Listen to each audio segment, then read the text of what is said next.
Bonjour tout le monde et bienvenue pour une nouvelle capsule du projet Deuxième Chance. Aujourd'hui, j'ai la chance de vous présenter Madame Caroline Valbrun Duès ou Ruès.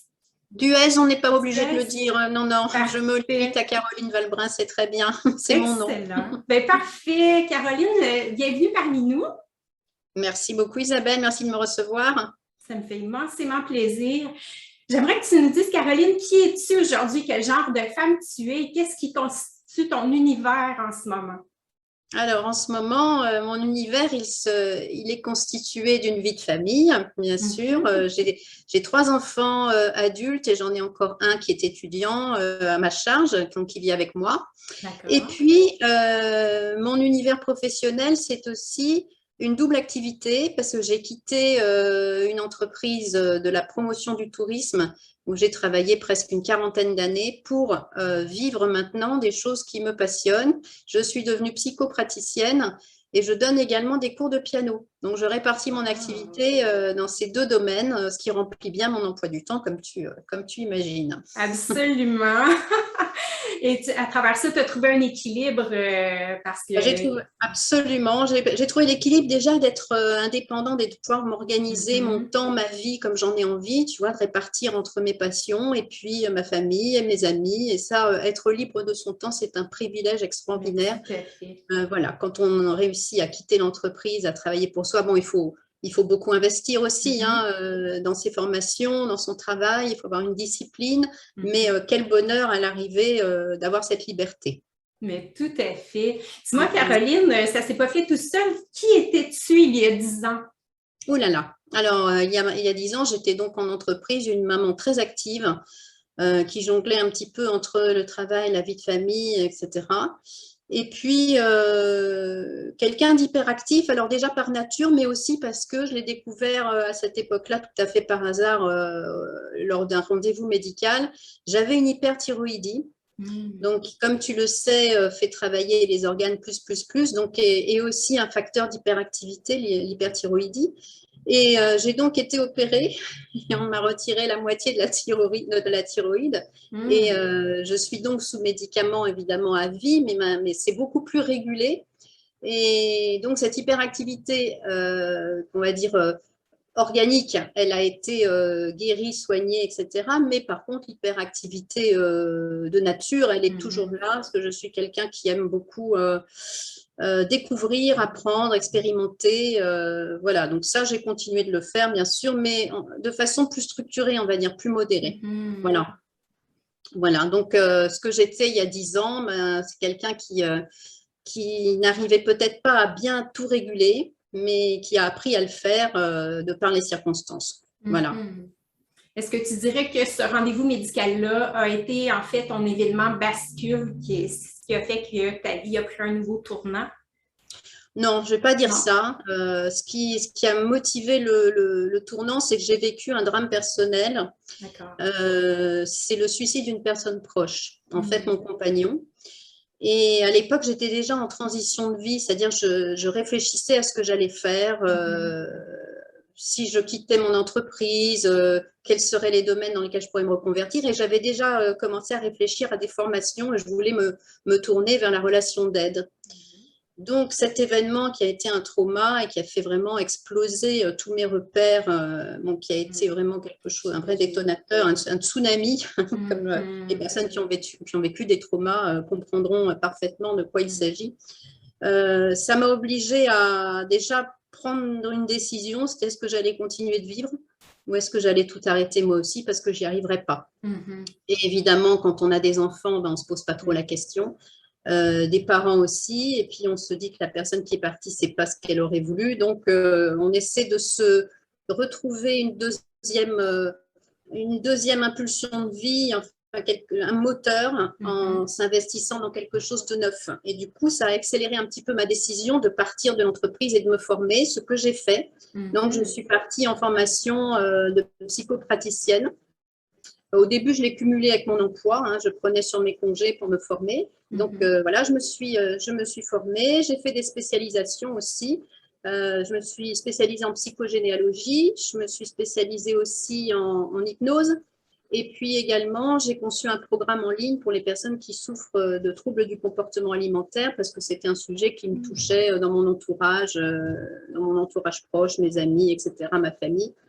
Donc voilà, je me suis investie là-dedans et comme tu le sais, quand on met le pied dans le développement personnel, on ne s'arrête plus. C'est-à-dire qu'on commence une formation, puis après on découvre un outil nouveau qui peut venir contribuer, renforcer sa palette et donc on s'intéresse à ça et on apprend, on s'investit. Et puis celui-là, on amène un autre et puis des rencontres avec des personnes et ça n'est jamais fini et c'est passionnant parce que à la fois dans mon histoire, ça m'a permis de travailler sur moi énormément et d'aller puiser dans mes ressources pour justement m'investir, comprendre ce qui m'arrivait et faire ce qu'il fallait pour m'en sortir, et puis mettre tout ça à profit d'une aide à autrui. Voilà. Merveilleux. Dis-moi, à travers ta transition, face à quelle peur as-tu être confrontée? Oula, alors la peur de ne pas y arriver déjà, la peur de ne pas réussir, la peur de me mettre un objectif trop important par rapport à ce que j'étais capable de rassembler en énergie, tu vois, pour y arriver, pour me mobiliser. Puis après, au fur et à mesure, la peur de l'exposition aux autres, la peur du regard des autres, la peur du jugement. Voilà, toutes ces croyances limitantes qui nous bloquent, mais sur lesquelles j'ai travaillé aussi beaucoup. Oui, voilà. Et qu'est-ce qui t'alimentait? Qu'est-ce qui alimentait ta flamme? C'était quoi ton pourquoi de vouloir te créer une deuxième vie? Me créer une deuxième vie, ben, je pense que suivant les caractères, on a plus ou moins d'énergie ou de force de vie. Et moi, j'en ai toujours eu beaucoup. J'ai toujours eu beaucoup d'envie, beaucoup de projets. Je me suis toujours projetée dans des tas de choses à réaliser avant de mourir, quoi. Voilà. Je me disais, je voudrais avoir voyagé, avoir vu, je ne sais pas quoi, la Grande Muraille de Chine ou tout ce que. Voilà. Je voudrais pas mourir sans avoir, comme disait le poème de Boris Vian, avoir fait tout ce tas de choses qui me motivaient. Donc, je pense que la force de vie, la pulsion, elle était très forte. Et puis, je voulais aussi me prouver que j'étais capable, en largement milieu de vie, tu vois, 2 tiers de vie, de choisir cette dernière partie et de quoi elle serait constituée, ce que j'allais mettre dedans. Voilà. Et de me dire que c'était possible. Voilà, c'était ça le moteur. Ben, c'est très inspirant parce que souvent, quand on avance en âge, on se dit, ben, il est trop tard, j'aurai pas ce qu'il faut, mais regarde, tu es une belle preuve de résilience et de persévérance à travers tout ça et de réussite aussi. On verra plus tard dans l'interview, tu verras que c'est pas fini, j'ai encore plein de projets. Ah, bien sûr, j'en suis certaine. Après. Dis-moi, quelle est la plus belle chose que la vie t'a enseignée à travers cette aventure-là? Ben, ce qu'elle m'a enseigné, c'est que tout est possible, en fait. Tout est toujours possible, contrairement à ce qu'on pourrait s'imaginer, quels que soient les aléas de la vie, les épreuves, les bâtons dans les roues qui peuvent se glisser quand on est investi dans quelque chose. Eh bien, à force de résilience, comme tu disais, puis de travail aussi et de volonté, tout est possible. Alors évidemment, ça ne se fait pas en claquant des doigts, hein, ça ne tombe pas tout dans le bec, mais on peut y arriver. Alors, on est évidemment souvent aidé par un entourage qui supporte, qui encourage, qui aide, qui est présent, qui motive. Voilà, quand on a son coup de mou et qu'on dit non, c'est pas possible, j'y arriverai pas. Il y a toujours quelqu'un qui est à côté et qui dit mais si, moi je crois en toi, ça va le faire, tu vas le faire, etc. Donc ça, c'est important aussi de savoir s'entourer et de faire des choix pertinents. Tu vois, ce que ça m'a appris aussi, c'est que les choix qu'on a à faire dans la vie, ça concerne aussi à la fois son activité du quotidien, comment j'organise ma journée, comment j'organise ma semaine, quels sont les fondamentaux pour moi et qu'est-ce que je pourrais éliminer qui finalement ne m'apporte pas grand-chose. Ça permet de se concentrer sur l'essentiel et ça vaut aussi pour l'entourage parce que on a des amis, des proches fidèles qui font partie de notre vie, mais on a aussi d'autres personnes qui ne sont pas forcément je vais dire, positives pour nous, en ce qu'elles peuvent parfois être celles qui vont nous faire douter pour des tas de raisons qui leur sont propres. Hein. Ça, c'est pas mon propos. Mais quelquefois, une petite phrase insidieuse, oui, mais moi, je ne l'aurais pas fait comme ça. Oui, mais c'est complètement c'est hors de propos, c'est trop ambitieux, ou c'est à côté de la réalité, ou ça ne te correspond pas. Voilà, toutes ces petites phrases qui te cassent, en fait, te font réaliser que quand tu te lances dans quelque chose et que tu as besoin de soutien, mais il faut t'entourer des personnes qui vont te soutenir. Et que toutes les autres, si tu fais tes colonnes, moi j'ai beaucoup pris l'habitude de travailler sur moi à l'écrit, donc de faire des colonnes. J'ai ma colonne le pour, ma colonne le contre, qu'est-ce que ça m'apporte et au final, qu'est-ce que j'en fais. Donc voilà, l'entourage est très important et j'ai dû aussi faire un petit peu de nettoyage, entre guillemets, au niveau de l'entourage et de mes activités du quotidien, tu vois, procrastiner devant la télé, faire des choses qui n'avaient pas de sens, qui me faisaient perdre du temps. J'ai essayé de les éliminer pour garder l'essentiel. Voilà, ce qui me faisait avancer et progresser. C'est très pertinent, super. C'est un bon outil que tu nous donnes là. Justement, ça m'amène à parler de ma prochaine question. Sur quelles ressources humaines et matérielles as-tu pu compter? Lesquelles qui ont été les plus déterminantes dans ton parcours? Alors, le cercle amical, évidemment, du coup, qui s'est restreint, hein, qui est devenu plus petit, mais beaucoup plus soutenant, tu vois, beaucoup plus important. Le cercle familial aussi, parce que là aussi, la vie fait que on peut avoir une grande famille, mais cette grande famille n'est pas forcément toujours prête à être présente pour toi, à te soutenir. Donc là aussi, dans le cercle familial, je privilégie les personnes qui sont sincères, soutenantes, présentes. Quand j'ai besoin, voilà, elles sont là et vice-versa. Après, ça a été beaucoup aussi dans le cadre de mes formations, des rencontres que j'ai faites avec d'autres personnes en chemin comme moi, qui étaient soit en reconversion, soit qui débutaient des formations, des plus jeunes femmes que moi, tu vois, mais qui arrivaient pleines d'enthousiasme à découvrir des nouvelles choses. Donc, il y a eu des rencontres avec des personnes très inspirantes. Et puis, dans le cadre de mes formations aussi, mes formateurs, je pense à une personne dans l'institut où je me suis formée en tant que psychopraticienne, qui en est la directrice et qui est une personne qui a fait ma décision de choisir cette option parce que j'étais venue dans cet institut au départ pour voir si j'allais faire une formation en art-thérapie parce qu'en tant que musicienne, ça me parlait beaucoup. Et puis, il s'est trouvé que cette personne-là qui présentait, qui était psychologue elle-même avec un background de folie, elle m'a complètement fascinée, j'ai trouvé passionnante et je me suis dit, non, c'est ça que je veux faire, moi, je veux aller dans la relation d'aide. Voilà, des personnes comme ça, voilà, avec qui j'ai partagé, puis d'autres personnes aussi dans le cadre des formations ou qui sont des collègues de mon réseau actuel, qui ont rencontré des galères, des difficultés, à continuer à se former ou à avoir des caps à franchir dans leur travail sur elles-mêmes. Ça a créé des liens. Voilà. Pour moi, l'humain est vraiment capital. Tu vois, voilà, c'est très important pour moi d'avoir un cercle qui ne soit pas le plus large possible, mais le plus qualitatif possible. Voilà. Quelle qualité est-ce que tu crois avoir développée grâce à ce parcours-là? En termes d'idées, qu'est-ce que tu veux dire exactement?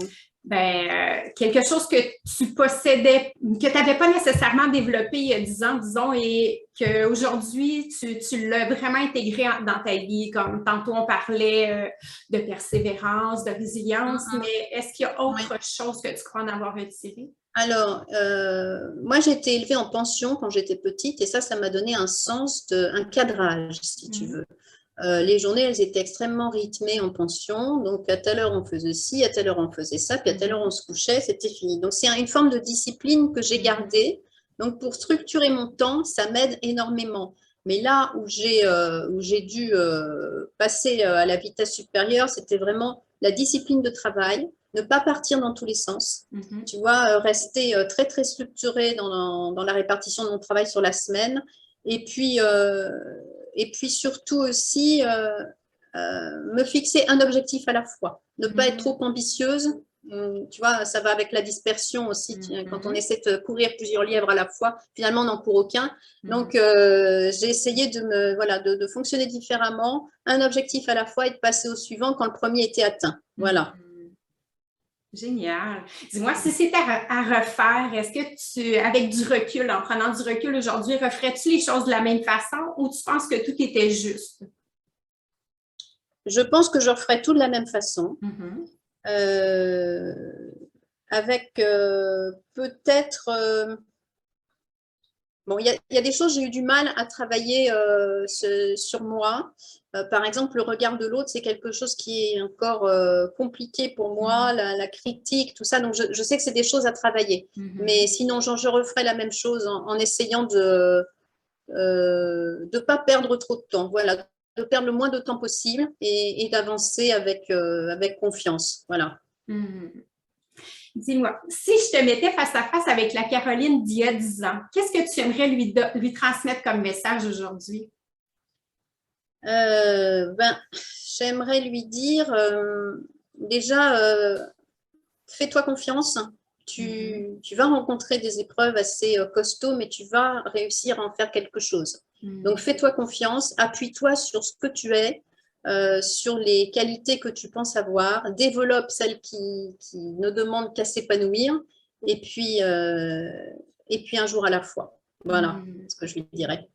Très sage. Et qu'est-ce que tu penses qu'elle dirait en te voyant, toi, aujourd'hui, où est-ce que tu en es présentement? Eh bien, je pense qu'elle lui dirait, je suis fière de ce que tu as fait. Tu as une sacrée résilience et je n'ai pas peur de le dire, un certain courage. Voilà. Je pense qu'elle lui dirait ça. Ouais. Tout à l'heure, tu nous as parlé de… Comment? C'est ma vision. C'est ma vision tout à fait personnelle. Ouais. Mais oui, tout à fait. Mais je pense qu'elle aurait raison d'être fière après tout ce travail, cette résilience. Puis justement, aujourd'hui, tu sembles une personne bien équilibrée, sereine. Tu as réussi à amalgamer tout ça avec tes passions aussi. C'est génial. J'espère que je transmets quelque chose, ce qu'on me dit en tout cas, quelque chose de sécure et d'apaisant. Voilà ce qu'on me dit. Tout à fait. Voilà. Tout à l'heure, tu nous as parlé de formation que tu as suivie. J'aimerais savoir s'il y a des outils particuliers que tu as découverts au fil de ton parcours, que ce soit des livres, des mentors, des conférences sur lesquelles tu es tombée qui t'ont particulièrement aidé à faire des grands pas. Oui. Alors, de quoi je pourrais te parler? En tant qu'outil, oui, dans ma formation, l'analyse transactionnelle m'a énormément aidée parce que elle propose des outils qui sont vraiment formidables et concrets et pratiques pour conscientiser et avancer tout de suite. Voilà, comprendre son histoire. Donc ça c'est vraiment un outil formidable, l'analyse transactionnelle. Après, en psychogénéalogie, alors là, ça m'a ouvert des horizons extraordinaires parce que on est le fruit de son héritage et de son éducation, mais en termes d'héritage, de choses qui se transmettent sur le plan transgénérationnel et dont on n'est pas conscient. Et quand on commence à utiliser cet outil et qu'on se rend compte qu'il y a des phénomènes de reproduction d'une génération à l'autre, comme si on te donnait une patate chaude et puis tu ne sais pas pourquoi tu l'as reçue et tu n'en es même pas conscient. Tu vois, c'est comme si, par exemple, tu recevais une paire de chaussures en 45 alors que tu choses du 37, quoi, tu vois. Et tu ne sais pas pourquoi cette paire de chaussures, tu l'as, on te l'a donnée, elle ne te va pas, mais tu ne sais pas quoi en faire. Donc ça, c'est vraiment intéressant, la psychogénéalogie pour ça. Sinon, en termes de personnes et de lectures qui m'ont marqué. Il y a Paulo Coelho aussi, qui est un peu mon auteur de chevet, Miguel Ruiz avec les accords Toltec. En termes de mentors, il y a des personnes que j'ai croisées qui m'ont énormément apporté parce que j'ai fait l'Académie Zéro Limite de Martin Latulippe. Donc, bon, c'est un mentor extraordinaire et sa formation est géniale. Donc, ça m'a appris à travailler, puis à travailler sur moi aussi pour voir tous les freins que je pouvais avoir, tous les blocages par rapport au développement d'un projet professionnel, tu vois. Je citerai aussi David Lefrançois, que tu dois connaître aussi sans doute, qui m'a beaucoup passionnée dans son approche des neurosciences, qui sont une découverte pour moi que je suis en train d'approfondir aussi parce que je trouve ça génial. Et puis, ça me parle énormément, le fonctionnement du cerveau, je trouve ça incroyable. Et puis, plus récemment, Annick Laprate aussi, dont j'ai suivi la formation Reprogrammer votre cerveau et qui est une personne formidable. Qu'est-ce que je pourrais te dire d'autre? Voilà, il y a il y en a eu tellement, voilà, des livres, j'en ai lu à n'en plus pouvoir, parce que quand tu te formes en développement personnel, ben, tu lis énormément, et plus tu lis, plus tu as à lire. Donc, j'ai toujours un paquet de bouquins sur ma table de chevet. Voilà, j'en lis plusieurs en même temps, et j'en ai d'autres qui attendent. Enfin, donc, c'est une catastrophe. Voilà ce que je pourrais te dire sur les personnes et livres qui ont été importants pour moi, voilà, ces derniers temps. C'est parfait, c'est génial. Merci beaucoup pour ton partage. Si tu avais un conseil à donner à une femme qui vivrait actuellement à peu près le même état que tu vivais il y a 10 ans, qu'est-ce que tu aimerais lui transmettre comme conseil? Déjà de conscientiser quelles sont ses envies, qu'est-ce qui la satisfait dans sa vie, qu'est-ce qui ne la satisfait pas. Et essayer de voir ce qui peut être amélioré et ce qui ne réclame pas à l'être, c'est-à-dire ce qui réclame d'être abandonné. Voilà, de faire ce petit bilan de parcours de vie. Qu'est-ce que j'ai envie dans tous les domaines de ma vie? Est-ce que ma vie familiale m'épanouit? Est-ce que je suis heureuse au travail? Est-ce que mes relations sociales sont épanouissantes pour moi? Est-ce que j'ai envie de conserver tout ou partie de chacun de ces domaines et de quelle façon? Et tout ce qui n'est pas satisfaisant ou ne mène à rien, ne correspond pas ou de trop loin à ce que j'ai envie de devenir, à éliminer. Voilà. Et puis, éventuellement, une fois ce bilan fait, si la personne ne sait pas comment s'y prendre, se faire accompagner.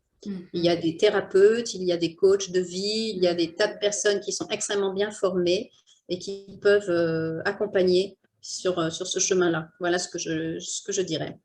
Tout à fait. Merci beaucoup. Et là, qu'est-ce qu'on peut te souhaiter, Caroline, pour l'avenir? Est-ce que tu aurais un grand rêve que tu aimerais concrétiser ou comment tu entrevois tes prochaines années? Oui, il y en a un. Je suis d'ailleurs en train d'avancer sur ce chemin. Mon rêve pour cette dernière partie de vie, c'est de vivre dans un écolieu. Donc, je suis, comme tu l'auras compris, en France. Je suis à Paris et je suis en train de prospecter des écolieux en cours de constitution. Et j'ai rejoint la semaine dernière un collectif qui est en train de créer un écolieu en Bourgogne.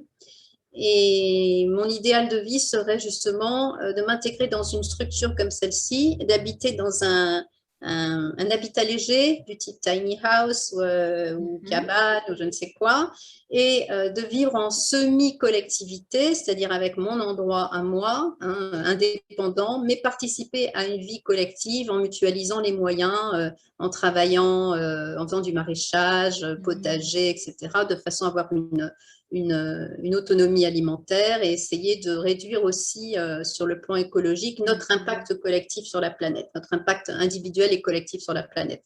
Voilà, donc je suis en train de m'engager sur cette voie-là aussi. Wow, ok, c'est inspirant. Voilà mon rêve. Mais on peut réaliser ses rêves, hein. Il suffit de décider que un rêve, ce n'est rien d'autre qu'une machinerie à mettre en route. Voilà, dans un objectif conscientisé et raisonnable, on va dire. Et raisonnable pour soi, voilà. Vraiment, à partir du moment où on met quelque chose en priorité et qu'on pose les actions pour le concrétiser, tout est possible, effectivement. Voilà, tout est possible. Ça ne peut que suivre. Et si ça ne se réalise pas, ça n'a aucune importance. Parce qu'on aura appris des tas de choses. Et si ça ne se réalise pas, c'est que ça ne devait pas se faire, mais une porte qui se ferme en ouvre une autre. Exactement. Très souvent. Voilà. Tout à fait. Ben, quel beau mot de la fin. Merci beaucoup, Caroline, de nous avoir accordé ce temps-là. C'est un plaisir. C'est un plaisir. Quel beau partage inspirant. Je souhaite que nos routes se recroisent à nouveau, puis je te souhaite bonne chance. J'espère bien. On fera ce qu'il faut pour. Oui, certainement. Au plaisir. Oui, à bientôt Isabelle. Bonne journée. Bonne journée. À bientôt.